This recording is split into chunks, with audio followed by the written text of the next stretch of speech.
So hello guys, andito ako ngayon sa San Juan, Batangas, to sa Laia to, Batangas. So beachfront tong ipapakita ko sa inyong property.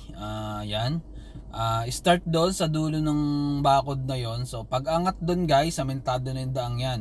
So ganoon naman talaga ang mga beachfront eh. Hindi siya talaga sumasagad sa samentadong daan. Yan.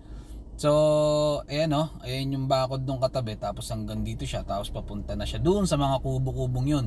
Kasama na yung mga kubong yun guys, yan. Dito sa 2,110 square meter. So, guys, beachfront to, may shoreline siya, 10k per square meter. So, guys, sa price, ganito talaga ang presyohan dito sa Batangas, lalo sa Laia. Mas mura pa nga to eh. Oh, so pumunta kayo dun sa mga subdivision doon, ng mga harap mga dagat na subdivision. So 10k, so 30k per square meter doon. So ito guys, 10k per square meter lang. So baka matatawadan pa pag mismong buyer ang kumausap. So titled siya guys. Yung title niya guys, naka mother title.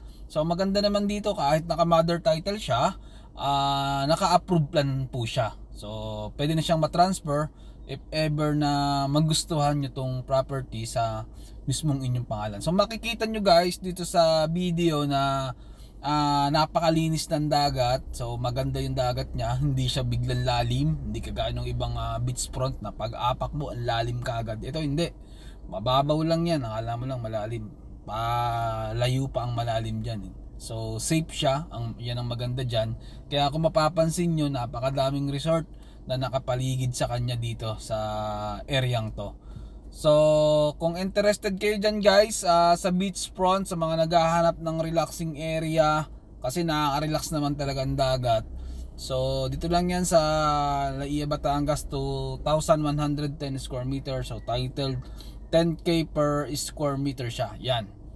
So if ever na gusto nyong bisitahin, kontakin nyo ako sa WhatsApp or Viber na nasa inyong screen. Mas maganda kung dyan nyo ako makakontak sa WhatsApp or Viber or sa personal number ko. Kasi minsan hindi ko nasasagot sa mismong number. Yan. And guys, sa mga interested dyan, kontakin nyo lang ako.